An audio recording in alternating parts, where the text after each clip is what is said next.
আকাশবাণী কলকাতা স্থানীয় সংবাদ পড়ছি সুদীপ বসু। প্রথমে বিশেষ বিশেষ খবর। ভোটার তালিকার বিশেষ নিবিড় সংশোধনের ভিত্তিতে অযোগ্য রেশন গ্রাহকদের চিহ্নিত করে নাম বাদ দেওয়ার নির্দেশ জারি করেছে রাজ্য সরকার। তাজপুরে গভীর সমুদ্র বন্দর প্রকল্প থেকে সরে এসেছে রাজ্য। পরিবর্তে পূর্ব মেদিনীপুরের দাদন পাত্রবাড়ি নতুন সমুদ্র বন্দর গড়ে তোলা হবে বলে জানিয়েছেন মুখ্যমন্ত্রী শুভেন্দু অধিকারী। বাংলাদেশে একটি রাজনৈতিক হত্যাকাণ্ড নিয়ে মন্তব্যের জন্য প্রাক্তন মুখ্যমন্ত্রী তৃণমূল নেত্রী মমতা ব্যানার্জির বিরুদ্ধে এফআইআর দায়ের হয়েছে। তোলাবাজি সহ একাধিক অভিযোগে রাজ্যের প্রাক্তন মন্ত্রী অরূপ বিশ্বাসের ভাই স্বরূপ বিশ্বাসকে গ্রেপ্তার করেছে পুলিশ। আজ বিশ্ব পরিবেশ দিবস। পরিবেশ রক্ষার বার্তা প্রসারে আয়োজন করা হয়েছে নানা অনুষ্ঠানের। দক্ষিণবঙ্গে আগামী কয়েকদিন বৃষ্টির পূর্বাভাস দিয়েছে আবহাওয়া দপ্তর। উত্তরবঙ্গের 2 জেলায় বজ্রপাতে 6 জনের মৃত্যু। আসছে বিস্তারিত সংবাদে। ভোটার তালিকার বিশেষ নিবিড় সংশোধনের ভিত্তিতে অযোগ্য রেশন গ্রাহকদের চিহ্নিত করে নাম বাদ দেওয়ার নির্দেশ জারি করেছে রাজ্য সরকার। রাজ্যের খাদ্য সরবরাহ দপ্তরের এক নির্দেশিকায় বলা হয়েছে, চূড়ান্ত ভোটার তালিকা প্রকাশের পর এসআইআর প্রক্রিয়ায় যাদের নাম অনুপস্থিত, স্থানান্তরিত, মৃত বা ডুপ্লিকেট হিসেবে চিহ্নিত হয়েছে তাদের রেশন কার্ডের তথ্য যাচাই করা হবে। যারা ট্রাইব্যুনালে আবেদন করেছেন অথবা নাগরিকত্ব সংশোধনী আইন সিএ এর অধীনে আবেদন জমা দিয়েছেন তাদের রেশন কার্ড আপাতত সক্রিয় রাখা হবে বলে নির্দেশে উল্লেখ করা হয়েছে। পূর্ব মেদিনীপুরের তাজপুরে গভীর সমুদ্র বন্দর নির্মাণের প্রকল্প থেকে রাজ্য সরকার পাকাপাকিভাবে সরে আসার কথা ঘোষণা করেছে। এর পরিবর্তে পূর্ব মেদিনীপুরের দাদন পাত্রবাড়ি নতুন সমুদ্র বন্দর তৈরির পরিকল্পনার কথা জানিয়েছেন মুখ্যমন্ত্রী শুভেন্দু অধিকারী। প্রধানমন্ত্রী নরেন্দ্র মোদীজির অনুমোদনে সাগরমালা 2 আমাদের অনুমোদিত হয়েছে দেশে। সেখানে আমরা যুক্ত হওয়ার সিদ্ধান্ত নিয়েছি এবং মুখ্যমন্ত্রীর নেতৃত্বে 22,700 কোটি টাকার প্রপোজাল আমাদের 5 বছরের জন্য আমরা রেডি করব। কলকাতা দেশের অষ্টাদশ শহর হিসেবে ওয়াটার মেট্রো পরিষেবার সঙ্গে যুক্ত হতে চলেছে। মুখ্যমন্ত্রী শুভেন্দু অধিকারী গতকাল কেন্দ্রীয় জাহাজ মন্ত্রকের সঙ্গে বৈঠকের পর জানিয়েছেন, দেশের সপ্তদশ শহর হিসেবে কেরালামের কোচিতে ওয়াটার মেট্রো চালু হয়েছিল। এবার তা কলকাতায় শুরু করার ব্যাপারে কেন্দ্রের নীতিগত সম্মতি মিলেছে। কলকাতা ওয়াটার মেট্রোতে যুক্ত হয়েছে। আমাদের আজকের মিটিং এ মাননীয় মন্ত্রী এটা কনসেন্ট দিয়ে দিয়েছেন এবং আমরা এই শহর হিসেবে আমরা 18তম শহর হিসেবে যুক্ত হচ্ছি ওয়াটার মেট্রো। শিপিং ডিপার্টমেন্টের একটি ইনিশিয়েটিভ এবং গুড প্রজেক্ট। তিনি বলেন, হুগলি নদীকে কেন্দ্র করে আধুনিক জলপথ পরিবহন ব্যবস্থার উন্নয়নই এই প্রকল্পের মূল লক্ষ্য। গঙ্গাসাগরকে আন্তর্জাতিক মানে ধর্মীয় পর্যটন কেন্দ্র হিসেবে গড়ে তোলার লক্ষ্যে রাজ্য সরকার উদ্যোগী হয়েছে। গতকাল কেন্দ্রীয় বন্দর জাহাজ জলপথ মন্ত্রী সর্বানন্দ সোনোয়াল এবং কেন্দ্রীয় প্রতিমন্ত্রী শান্তনু ঠাকুরের সঙ্গে মুখ্যমন্ত্রী শুভেন্দু অধিকারীর এই মর্মে এক উচ্চ পর্যায়ের বৈঠক হয়। মুখ্যমন্ত্রী বলেন, গঙ্গাসাগর মেলাকে আন্তর্জাতিক স্তরে উন্নীত করার পরিকল্পনা শুরু হয়েছে। একই সঙ্গে সাগর দ্বীপের সামগ্রিক উন্নয়ন, উপকূল সংরক্ষণ এবং পর্যটন পরিকাঠামো শক্তিশালী করতেও একাধিক পদক্ষেপ নেওয়া হচ্ছে। বাংলাদেশের রাজনৈতিক প্রেক্ষাপটে একটি খুনের ঘটনা প্রসঙ্গে মন্তব্য করায় প্রাক্তন মুখ্যমন্ত্রী তথা তৃণমূল কংগ্রেস নেত্রী মমতা ব্যানার্জির বিরুদ্ধে শিলিগুড়ির সাইবার ক্রাইম থানায় অভিযোগ দায়ের হয়েছে। শিলিগুড়ির আইনজীবী রিঙ্কু সিং চ্যাটার্জি অভিযোগটি দায়ের করেছেন। এদিকে অখিল ভারতীয় হিন্দু মহাসভাও লালবাজারের সাইবার ক্রাইম বিভাগে মমতা ব্যানার্জির বিরুদ্ধে অভিযোগ দায়ের করেছে। তাদের দাবি, কলকাতার ওয়াই চ্যানেলে ধর্ণা চলাকালীন দেশের স্বরাষ্ট্র মন্ত্রককে জড়িয়ে বক্তব্য রাখেন মমতা ব্যানার্জি। সেই মন্তব্যকে কেন্দ্র করেই এই অভিযোগ। রাজ্যে থমকে থাকা বিভিন্ন রেল প্রকল্প পুনরায় শুরু এবং এ সংক্রান্ত অন্যান্য কাজের অগ্রগতি খতিয়ে দেখতে রেলমন্ত্রী তথা তথ্য সম্প্রচার মন্ত্রী অশ্বিনী বৈষ্ণব আগামীকাল কলকাতায় আসছেন। পূর্ব রেলের মুখ্য জনসংযোগ আধিকারিক শিবরাম মাঝি আকাশবাণীকে জানিয়েছেন, নবান্ন সভাঘরে শ্রী বৈষ্ণব মুখ্যমন্ত্রী শুভেন্দু অধিকারীর সঙ্গে বৈঠক করবেন। পূর্ব, দক্ষিণ পূর্ব, উত্তর পূর্ব সীমান্ত রেল ও মেট্রো রেলের জেনারেল ম্যানেজাররাও সেই বৈঠকে উপস্থিত থাকবেন। এ রাজ্যে রেলের বিভিন্ন প্রকল্প নিয়ে সেখানে আলোচনা হওয়ার কথা। রাজ্যের বিজেপি সরকারের অন্নপূর্ণা যোজনার আওতায় 3,000 টাকা পেয়ে খুশি সুবিধা প্রাপকরা। পশ্চিম মেদিনীপুরের বাসিন্দা অনেক উপভোক্তার অ্যাকাউন্টে সরাসরি পৌঁছেছে টাকা। এরকমই একজন গীতিকা দাস জানালেন, এই প্রকল্পের সুবিধা পেয়ে তিনি খুশি। আর এটা আমাদের মোদিজি স্বপ্নের প্রকল্প উনি এনেছেন মহিলাদের জন্য, যেটা আমাদের মুখ্যমন্ত্রী বাস্তবায়িত করছেন। আমরা খুব খুশি। কালকে অন্নপূর্ণা যোজনা 3,000 টাকা আমাদের অ্যাকাউন্টে, খুব ভালো লাগছে। আর সব থেকে ভালো লাগছে এই সরকার মহিলাদের জন্য যে সমস্ত পদক্ষেপ গুলো নিচ্ছেন তার মধ্যে অন্নপূর্ণা যোজনা একটা। এই জন্য আমাদের ভীষণ ভালো লাগছে। আমরা চাইবো এই সরকার দীর্ঘদিন আমাদের এখানে সরকারে থাকুক। মহিলা সমাজের একটা আসল মেরুদণ্ড, তাদের সশক্তিকরণেই সমাজ উন্নত হয়। যে সমাজের নারীরা উন্নত, সে সমাজ অটোমেটিকলি উন্নত হয়। কলকাতার পার্ক সার্কাস এলাকায় অন্নপূর্ণা যোজনার ফর্ম পূরণে সহায়তার নাম করে তৃণমূল কংগ্রেসের একটি দলীয় কার্যালয়ে 100 টাকা করে নেওয়ার অভিযোগে মহসিন আলী নামের এক যুবককে গ্রেপ্তার করেছে পুলিশ। স্থানীয় সংবাদ শুনছেন আকাশবাণী কলকাতা কেন্দ্র থেকে। দক্ষিণ 24 পরগনার ভাঙড়ে দক্ষিণ বামুনিয়া এলাকায় বোমা বিস্ফোরণ কাণ্ডে তদন্তে প্রাক্তন তৃণমূল কংগ্রেস বিধায়ক শওকত মোল্লা জীবনতলার বাড়িতে গতকাল দীর্ঘক্ষণ তল্লাশি চালায় এনআইএর আধিকারিকরা। তার ছেলে ইমরান মোল্লাকে আটক করে জিজ্ঞাসাবাদ করেন তদন্তকারী আধিকারিকরা, তবে শওকত মোল্লার হদিশ মেলেনি। তোলাবাজির অভিযোগে রাজ্যের প্রাক্তন ক্রীড়ামন্ত্রী অরূপ বিশ্বাসের ভাই স্বরূপ বিশ্বাসকে গ্রেপ্তার করেছে পুলিশ। রিজেন্ট পার্ক এলাকার বাসিন্দা এক মেকআপ আর্টিস্টের অভিযোগের ভিত্তিতে গতরাতে তাকে বাড়ি থেকে পাকড়াও করা হয়। স্বরূপ বিশ্বাসকে আলিপুর থানায় নিয়ে যাওয়ার খবর পেয়ে থানার সামনে ভিড় জমাতে শুরু করেন স্থানীয় মানুষ। শুরু হয় তুমুল বিক্ষোভ। জমায়েত হঠাতে কেন্দ্রীয় বাহিনীকে কাজে লাগানো হয়। এরপর নিউ আলিপুর থানা থেকে স্বরূপকে নিয়ে যাওয়া হয় লালবাজারে। আজ তাকে আদালতে তোলা হবে। এদিকে কলাকুশলী ও পরিচালকদের সংগঠনগুলির মধ্যে গঠনতন্ত্র পরিচালনার ক্ষেত্রে নানা অসঙ্গতির অভিযোগে গতকাল আবার উত্তাল হয়ে ওঠে টেকনিশিয়ান স্টুডিও। আজ বিশ্ব পরিবেশ দিবস। এবারের মূল ভাবনা প্রকৃতির প্রেরণায় জলবায়ু ও আমাদের ভবিষ্যতের জন্য। সারা দেশের সঙ্গে রাজ্য গতকাল থেকে শুরু হয়েছে নানা অনুষ্ঠান। সকালে বিধাননগর বাইপাসের নলবনে রাজ্য দূষণ নিয়ন্ত্রণ পর্ষদ আয়োজিত অনুষ্ঠানে উপস্থিত থাকবেন মুখ্যমন্ত্রী শুভেন্দু অধিকারী। অনুষ্ঠানের শিরোনাম একটি গাছ মায়ের নাম 2026। সকালে Indian institute of social work and business summit business management ইনস্টিটিউটে পরিবেশ দিবসের অনুষ্ঠানে উপস্থিত থাকবেন রাজ্যের মন্ত্রী অগ্নিমিত্রা পাল, স্বপন দাশগুপ্ত প্রমুখ। গতকাল মৃত্তিকা ভবনে পঞ্চায়েত ও গ্রামোন্নয়ন মন্ত্রী দিলীপ ঘোষ বিশ্ব পরিবেশ দিবসের প্রাক্কালে রাজ্যের প্রতিটি পঞ্চায়েত এলাকায় কঠিন বর্জ্য ব্যবস্থাপনা ব্যবস্থা দ্রুত গড়ে তোলা হবে বলে জানিয়েছেন। সমস্ত পঞ্চায়েতকে এর আগে ফান্ড দেওয়া হয়েছে, কোথাও বাড়ি তৈরি হয়েছে, শেড তৈরি হয়েছে, মেশিন গাড়িও কেনা হয়েছে, কিন্তু কোনো পঞ্চায়েতে আজ পর্যন্ত এর কাজ শুরু হয়নি। তো সেই জন্য আমরা দেখে নিচ্ছি সমস্যাটা কোথায়, ফান্ড বেশি দরকার আছে কিনা, কোথায় আটকে গেছে, যাতে প্রত্যেকটি পঞ্চায়েতে সলিড ওয়েস্ট ম্যানেজমেন্ট কাজ শুরু হয়, সেগ্রিগেশন হয়, যাতে বর্জ্য পদার্থ ওখানে ব্যবস্থা করে কাজে লাগানো যায়, তার চেষ্টা আমরা করব। বিশ্ব পরিবেশ দিবস উপলক্ষে গতকাল ইউনিসেফ আইসিসিআর এর সত্যজিৎ রায় অডিটোরিয়ামে একটি আলোচনা সভার আয়োজন করা হয়। আলিপুর আবহাওয়া দপ্তরের অধিকর্তা ডক্টর হবিবুর রহমান বিশ্বাস অনুষ্ঠানে বলেন, Earlier, our weather prediction or observation system was that this is happening and that may happen. That is the up to information, but that is not the sufficient. This temperature, the monitoring parameters, or weather parameters, temperature, pressure, rainfall, humidity, etc., it is also too much variable. So that way, in what scale we are now monitoring, that scale of monitoring has to be increased. আগামী কয়েকদিন দক্ষিণবঙ্গের জেলাগুলিতে বজ্রবিদ্যুৎ সহ হালকা থেকে মাঝারি বৃষ্টি হতে পারে বলে জানিয়েছেন আলিপুর আবহাওয়া দপ্তরের আঞ্চলিক অধিকর্তা ডক্টর হবিবুর রহমান বিশ্বাস। আগামী 7 দিনেই আমাদের দক্ষিণবঙ্গের জেলাগুলিতে বিক্ষিপ্তভাবে বজ্রবিদ্যুৎ সহ হালকা থেকে মাঝারি বৃষ্টিপাত কিছু কিছু জায়গায় হওয়ার সম্ভাবনা রয়েছে।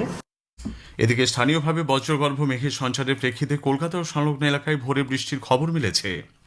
সকাল 6:30 পর্যন্ত 22.6 মিলিমিটার বৃষ্টিপাত রেকর্ড করা হয়েছে। এদিকে বৃষ্টির দাপটে সর্বনিম্ন তাপমাত্রা কমেছে অনেকটাই। আজ সকালে সর্বনিম্ন তাপমাত্রা রেকর্ড করা হয় 23.2 ডিগ্রি সেলসিয়াস, যা স্বাভাবিকের থেকে 4 ডিগ্রি কম। উত্তরবঙ্গে 2 জেলায় গতকাল বজ্রপাতে 6 জনের মৃত্যু হয়েছে।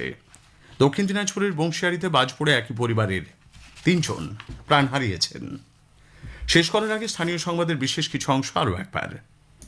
ভোটার তালিকার বিশেষ নিবিড় সংশোধনের ভিত্তিতে অযোগ্য রেশন গ্রাহকদের চিহ্নিত করে নাম বাদ দেওয়ার নির্দেশ জারি করেছে রাজ্য সরকার। বাংলাদেশে একটি রাজনৈতিক হত্যাকাণ্ড নিয়ে মন্তব্যের প্রেক্ষিতে প্রাক্তন মুখ্যমন্ত্রী তৃণমূল নেত্রী মমতা ব্যানার্জির বিরুদ্ধে এফআইআর দায়ের হয়েছে। স্থানীয় সংবাদ শেষ হলো। আকাশবাণী খবর পড়ছি সুস্মিতা সেন। বিশেষ খবর হলো, প্রধানমন্ত্রী নরেন্দ্র মোদী একগুচ্ছ উন্নয়নমূলক প্রকল্পের সূচনা ও শিলান্যাসের কর্মসূচি নিয়ে আজ গুজরাট ও দমন সফর করবেন। প্রধানমন্ত্রী বিশ্ব যোগাসন প্রতিযোগিতায় অংশগ্রহণকারী অ্যাথলিটদের আয়ুষ মন্ত্রকের যোগা 365 প্রচারাভিযানে আন্তর্জাতিক দূত হতে আহ্বান জানিয়েছেন। প্রধানমন্ত্রী নরেন্দ্র মোদী এবং ভেনেজুয়েলার ভারপ্রাপ্ত রাষ্ট্রপতি ডেলসি রড্রিগেজের মধ্যে গুরুত্বপূর্ণ বৈঠকে জ্বালানি, বাণিজ্য, বিনিয়োগ সহ বিভিন্ন ক্ষেত্রে দ্বিপাক্ষিক সহযোগিতা বাড়ানোর বিষয়ে আলোচনা হয়েছে। নেপালের বিদেশমন্ত্রী শিশির খানাল আজ দুদিনের সফরে ভারতে আসছেন। রিজার্ভ ব্যাংক অফ ইন্ডিয়া আজ দ্বিমাসিক মুদ্রানীতি ঘোষণা করতে চলেছে। নানা কর্মসূচির মধ্যে দিয়ে আজ পালিত হচ্ছে বিশ্ব পরিবেশ দিবস। পুরুষদের অনূর্ধ্ব 18 এশিয়া কাপ হকি প্রতিযোগিতার সেমিফাইনালে আজ ভারত চিরপ্রতিদ্বন্দ্বী পাকিস্তানের মুখোমুখি হচ্ছে। আসছি বিস্তারিত খবরে। প্রধানমন্ত্রী নরেন্দ্র মোদী আজ গুজরাট ও দমন সফর করবেন। সুরাটে তিনি সড়ক, বিদ্যুৎ এবং শিল্পক্ষেত্রের অন্তর্ভুক্ত 18,800 কোটি টাকারও বেশি মূল্যের একাধিক উন্নয়নমূলক প্রকল্পের উদ্বোধন ও ভিত্তিপ্রস্তর স্থাপন করবেন। শ্রী মোদী সুরাটে 200 শয্যা বিশিষ্ট একটি ইএসআইসি হাসপাতালেরও উদ্বোধন করবেন, যা বিভিন্ন গুরুত্বপূর্ণ ক্ষেত্রে আধুনিক মানের স্বাস্থ্যসেবা প্রদান করবে। এছাড়া প্রধানমন্ত্রী গুজরাট সরকারের বেশ কিছু গুরুত্বপূর্ণ উদ্যোগেরও উদ্বোধন করবেন, যার মধ্যে রয়েছে আধুনিক বিদ্যুৎ বিতরণ ব্যবস্থার উন্নয়ন এবং দাহেজ পেট্রোলিয়াম এলাকায় বর্জ্য নিষ্কাশন ও পরিশোধন সংক্রান্ত উন্নত পরিকাঠামো। আজ সন্ধ্যায় প্রধানমন্ত্রী দমন সফর করবেন এবং প্রায় 2,970 কোটি টাকার বিভিন্ন উন্নয়নমূলক প্রকল্পের ভিত্তিপ্রস্তর স্থাপন করবেন। এই প্রকল্পগুলির মধ্যে রয়েছে স্বাস্থ্যসেবা, অসামরিক বিমান চলাচল, পর্যটন, পরিকাঠামো, যোগাযোগ ব্যবস্থা এবং জনকল্যাণ সহ বিভিন্ন ক্ষেত্র। প্রধানমন্ত্রী প্রায় 1,340 কোটি টাকার বিভিন্ন প্রকল্পের উদ্বোধন ও উৎসর্গ করবেন। এর মধ্যে রয়েছে নমো বিমানবন্দর, এর নতুন টার্মিনাল ভবন এবং নমো হাসপাতাল। প্রধানমন্ত্রী নরেন্দ্র মোদী বিশ্ব যোগাসন প্রতিযোগিতায় অংশগ্রহণকারী অ্যাথলেটদের নিজেদের দেশে ফিরে গিয়ে আয়ুষ মন্ত্রকের যোগা 365 প্রচারাভিযানে আন্তর্জাতিক দূত হতে আহ্বান জানিয়েছেন। আহমেদাবাদে প্রতিযোগিতার উদ্বোধনী অনুষ্ঠানে গতকাল শ্রী মোদী বলেন, সমস্ত গোষ্ঠী বা সম্প্রদায়ের মধ্যে আরও স্বাস্থ্যকর জীবনযাপনকে এবং যোগার সঙ্গে সারা বছর যুক্ত থাকাকে উৎসাহিত করতে আয়ুষ মন্ত্রক যোগা 365 অভিযানের সূচনা করেছে। প্রতিযোগিতার বাইরে যোগার সঙ্গে সচেতনতা ছড়িয়ে দিতে সারা বিশ্বের অ্যাথলিটদের প্রতি আহ্বান জানান প্রধানমন্ত্রী। প্রধানমন্ত্রী নরেন্দ্র মোদী বলেছেন যে যোগব্যায়াম বা যোগ হল মানব জাতির প্রতি ভারতের এক চিরন্তন উপহার। আহমেদাবাদের একা অ্যারেনায় আয়োজিত প্রথম ওয়ার্ল্ড যোগাসন স্পোর্টস চ্যাম্পিয়নশিপের উদ্বোধনী অনুষ্ঠানে ভার্চুয়ালি যোগ দিয়ে তিনি বলেন, যোগ মানুষের মন, শরীর ও আত্মাকে একসূত্রে বেঁধে সুস্থ ও আরও শান্তিপূর্ণ পৃথিবী গড়ে তুলতে অনুপ্রাণিত করে। তিনি আশা প্রকাশ করেন যে প্রথমবার আয়োজিত এই বিশ্ব যোগ চ্যাম্পিয়নশিপ যোগাসনকে একটি আন্তর্জাতিক ক্রীড়া হিসেবে স্বীকৃতি দেবে। এটি তরুণ প্রজন্মের জন্য সুযোগের এক নতুন দিগন্ত খুলে দেবে। जैसे जैसे योगासना स्पोर्ट्स का विस्तार होगा, वैसे वैसे इससे जुड़ी नई संभावनाएं भी बढ़ेगी। ये खिलाड़ियों के लिए नई कैरियर अपॉर्चुनिटीज लेकर आएगा। यह ट्रेनर्स, स्पोर्ट्स साइंटिस्ट, रिसर्चर्स और इवेंट मैनेजर्स के लिए भी नए अवसर बनाएगा। প্রধানমন্ত্রী নরেন্দ্র মোদী এবং ভেনেজুয়েলার ভারপ্রাপ্ত রাষ্ট্রপতি ডেলসি রড্রিগেজ নতুন দিল্লিতে এক গুরুত্বপূর্ণ বৈঠকে মিলিত হন গতকাল। বৈঠকে দুই নেতা ভারত ও ভেনেজুয়েলার দ্বিপাক্ষিক সম্পর্কের সব দিক খতিয়ে দেখেন। জ্বালানি, বাণিজ্য, বিনিয়োগ, স্বাস্থ্য পরিষেবা এবং গাড়ি শিল্প সহ বিভিন্ন ক্ষেত্রে সহযোগিতা বাড়ানোর বিষয়ে তাদের মধ্যে আলোচনা হয়েছে। বৈঠকের পর সাংবাদিকদের কাছে বিদেশ মন্ত্রকের সচিব পূর্ব রুদ্রেন্দ্র ট্যান্ডন জানান, বিশ্বের অন্যতম বৃহত্তম খনিজ তেলের ভাণ্ডার রয়েছে ভেনেজুয়েলাতে। বর্তমানে দেশটির জ্বালানি ক্ষেত্রে বড়সড় বদল আসছে, তাই আলোচনায় দুদেশের মধ্যে মজবুত জ্বালানি চুক্তির ওপর সবচেয়ে বেশি জোর দেওয়া হয়েছে। শ্রী ট্যান্ডন আরও জানিয়েছেন, শুধু জ্বালানি ক্ষেত্রটিই নয়, দুই দেশের অর্থনৈতিক সম্পর্ককে আরও মজবুত করতে পশুপালন, পরিবহন, কৃষিকাজের যন্ত্রপাতি, খনি শিল্প, গাড়ি উৎপাদন এবং ওষুধ শিল্পের মতো ক্ষেত্রগুলো নিয়েও বিস্তারিত কথা হয়েছে। Venezuela possesses one of the largest oil reserves in the world. The Indian economy is a large and growing consumer of oil. Thus, in the energy sector, we see a perfect complementarity. In fact, in our spot purchases, Venezuela has already emerged as the third largest supplier this month. So quite naturally, today's discussions focused on forging an energy partnership. বৈঠক চলাকালীন দুই নেতাই পারস্পরিক স্বার্থ সংশ্লিষ্ট নানা আন্তর্জাতিক ও আঞ্চলিক বিষয় নিয়ে নিজেদের মধ্যে মতবিনিময় করেন। জাতীয় শিক্ষানীতি এনইপি 2020 অধীনে উচ্চশিক্ষার আন্তর্জাতিকীকরণের দিকে একটি গুরুত্বপূর্ণ পদক্ষেপ হিসেবে শিক্ষামন্ত্রক ব্রিটেনের লিভারপুল বিশ্ববিদ্যালয়কে কর্ণাটকের বেঙ্গালুরুতে তাদের শাখা ক্যাম্পাস স্থাপনের জন্য অনুমোদনপত্র হস্তান্তর করেছে। বিদেশমন্ত্রী এবং ব্রিটেনের বিদেশমন্ত্রীর উপস্থিতিতে এই অনুমোদনপত্র হস্তান্তর করা হয়। সামাজিক মাধ্যমের এক পোস্টে শিক্ষামন্ত্রী ধর্মেন্দ্র প্রধান এটিকে জাতীয় শিক্ষানীতি 2020 বাস্তবায়ন এবং শিক্ষা উদ্ভাবন ও গবেষণার একটি আন্তর্জাতিক কেন্দ্র হয়ে ওঠার পথে ভারতের যাত্রার গুরুত্বপূর্ণ মাইলফলক হিসেবে বর্ণনা করেছেন। শ্রী প্রধান বলেন, ভারতের শীর্ষস্থানীয় আন্তর্জাতিক বিশ্ববিদ্যালয়গুলির উপস্থিতি তরুণদের জন্য সুযোগ সম্প্রসারিত করবে, প্রাতিষ্ঠানিক সহযোগিতা জোরদার করবে এবং ভারত ব্রিটেন ব্যাপক কৌশলগত অংশীদারিত্বকে আরও গভীর করবে। এর আগে বিদেশমন্ত্রী ডক্টর এস জয়শঙ্কর বলেন, ভারত ও ব্রিটেন একটি নতুন ভবিষ্যৎমুখী এবং পারস্পরিকভাবে লাভজনক অংশীদারিত্ব গড়ে তোলার জন্য উপযুক্ত জায়গায় রয়েছে। গত সন্ধ্যায় নতুন দিল্লিতে ব্রিটিশ বিদেশমন্ত্রী ইভেট কুপারের সঙ্গে বৈঠকে পর বক্তব্যে ডক্টর জয়শঙ্কর বলেন, এই বৈঠকটি বিকাশ, প্রযুক্তি ও উদ্ভাবন, প্রতিরক্ষা ও নিরাপত্তা, জলবায়ু এবং পরিচ্ছন্ন শক্তি ও শিক্ষা এই 5টি ক্ষেত্রের অধীনে ভারত ব্রিটেন ভিশন 2035 নিয়ে আলোচনা করার একটি সুযোগ হিসেবে কাজ করবে। পশ্চিমবঙ্গ বিধানসভায় ন্যাশনাল ই বিধান অ্যাপ্লিকেশন বা নেভা চালু করার লক্ষ্যে একটি ঐতিহাসিক চুক্তি স্বাক্ষরিত হয়েছে। নতুন দিল্লির সংসদ ভবনে গতকাল সংসদ বিষয়ক মন্ত্রক আয়োজিত এক অনুষ্ঠানে সংসদ বিষয়ক মন্ত্রক ও পশ্চিমবঙ্গ সরকারের মধ্যে সমঝোতা স্মারকপত্র স্বাক্ষরিত হয়। সংসদ বিষয়ক মন্ত্রী কিরেন রিজিজু পশ্চিমবঙ্গ বিধানসভার এই অন্তর্ভুক্তিকে অত্যন্ত তাৎপর্যপূর্ণ বলে বর্ণনা করেন। তিনি বলেন, এর ফলে দেশের সব রাজ্যের বিধানসভা এবং সংসদ এখন একটি একক প্ল্যাটফর্মে চলে এলো। শ্রী রিজিজু জানান, প্রধানমন্ত্রী নরেন্দ্র মোদীর এক দেশ এক অ্যাপ্লিকেশন ভাবনাকে বাস্তবায়িত করতেই এই বিশেষ অ্যাপটি চালু করা হয়েছে। वेस्ट बंगाल असेंबली के स्पीकर और उसके टीम को मैं आश्वासन करना चाहता हूं कि आपको भविष्य में भी वेस्ट बंगाल असेंबली को एक चुरुस्त दुरुस्त रोबस्ट असेंबली बनाने में हम पूरा सहयोग करेंगे। प्राइम मिनिस्टर मोदी जी का सपना है डिजिटल इंडिया, पूरा देश डिजिटली कनेक्टेड होना है और one nation one application national e विधान उसी सपना को पूरा करने के लिए तो वेस्ट बंगाल असेंबली भी टोटली डिजिटल असेंबली हो जाएगा। খবর শুনছেন আকাশবাণী থেকে। Reserve bank of India RBI আজ দ্বিমাসিক মুদ্রানীতি ঘোষণা করবে। ক্রমাগত বাড়তে থাকা মুদ্রাস্ফীতি, অপরিশোধিত তেলের দাম বৃদ্ধি, টাকার মূল্য কমে যাওয়া এবং সম্ভাব্য দুর্বল বর্ষার মতো প্রতিকূল বিষয়গুলিকে মোকাবিলায় সুদের হার অপরিবর্তিত রাখার পরামর্শ দেওয়া হয়েছে এসবিআই এর রিপোর্টে। ভারতের অর্থনীতির মূল ভিতগুলি এখনও তুলনামূলকভাবে শক্তিশালী অবস্থানেই রয়েছে। ওই রিপোর্টে আরও উল্লেখ করা হয়েছে যে মূলত দেশের বাইরের, বিশেষ করে পশ্চিম এশিয়ায় উত্তেজনা ও অপরিশোধিত তেলের দাম বাড়ার কারণে দেশের মুদ্রাস্ফীতি প্রভাবিত হচ্ছে। প্রধানমন্ত্রী নরেন্দ্র মোদীর উপদেষ্টা হিসেবে তরুণ কাপুরের মেয়াদ 1 বছরের জন্য বাড়ানোর অনুমোদন দিয়েছে মন্ত্রিসভার নিয়োগ কমিটি। কর্মী ও প্রশিক্ষণ বিভাগ জানিয়েছে, প্রধানমন্ত্রীর দপ্তরে 1987 ব্যাচের অবসরপ্রাপ্ত আধিকারিক তরুণ কাপুরের বর্ধিত মেয়াদের কার্যকাল চলতি মাসের 10 তারিখ থেকে শুরু হবে।